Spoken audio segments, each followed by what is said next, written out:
اعوذ باللہ من الشیطان الرجیم بسم اللہ الرحمن الرحیم رب اشرح لی صدری ویسر لی امری واحلل عقدۃ من لسانی یفقهوا قولی یا مقلب القلوب ثبت قلبی علی دینک۔ السلام علیکم ورحمۃ اللہ وبرکاتہ۔ وعلیکم السلام ورحمۃ اللہ وبرکاتہ۔ جیتے رہیے، خوش رہیے، ہنستے مسکراتے رہیے۔ اللہ تعالیٰ آپ کو دین و دنیا کی بھلائیاں، برکتیں، رحمتیں عطا فرمائیں۔ آمین آمین۔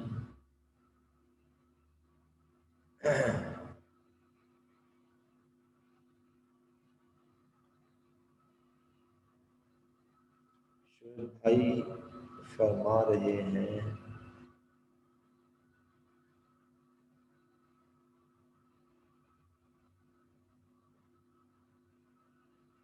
پیارے بھائی شعیب، ڈیٹا کنیکشن کسی بلا کا نام ہے؟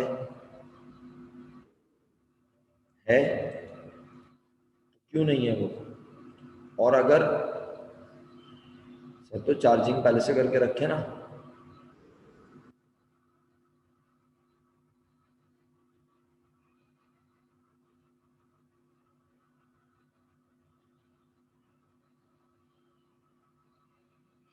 بیٹا ابھی چارج کرتے رہو نا میرا بیٹا، ابھی چارج پہ لگا کے رکھو، جب لائٹ جائے گی۔ ہاں بس صحیح ہے، ٹھیک ہے۔ اور موبائل یوز کر لیا کرو، آخری حل تو موبائل ہے نا، بالکل کہ موبائل یوز کر لو، کسی کی بھی کلاس ہو موبائل پہ لے لیا کرو، اس طرح آخری حل ہے۔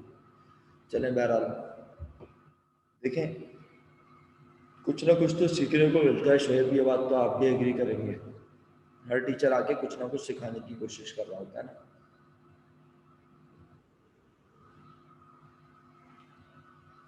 بچوں، اگر آج کی میٹنگ میں یہ فیصلہ ہو جاتا ہے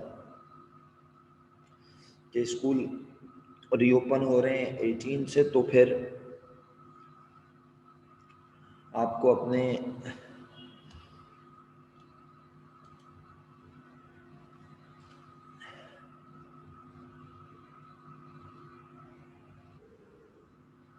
دیکھ لیں رچا، بالکل چلی جائیں اگر جانا ہے تو۔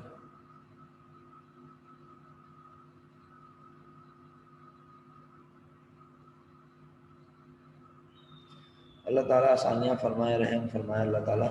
لیکن بہرحال میں آپ کو بول رہا تھا کہ اگر خدا نخواستہ اس چیز کو وہ ایکسٹینڈ کرتے ہیں تو پھر آپ اپنے اکوپمنٹس، آپ اپنے کیمرہ، اپنے mike, speaker, laptop, mobile, data connection proper کر لیجئے گا۔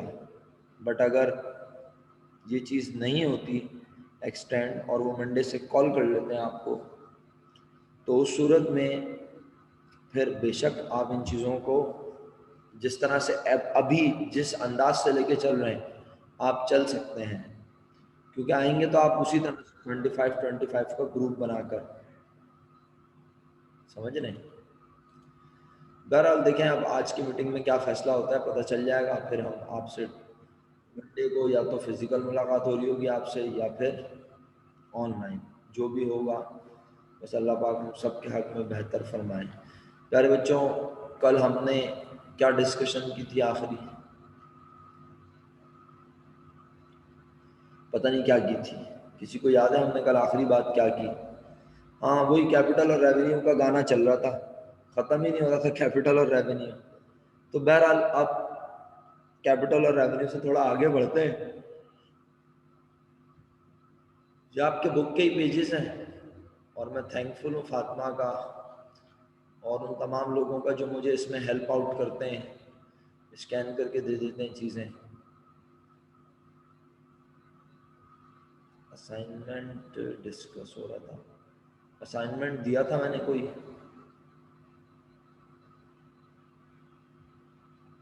ہے اکثر،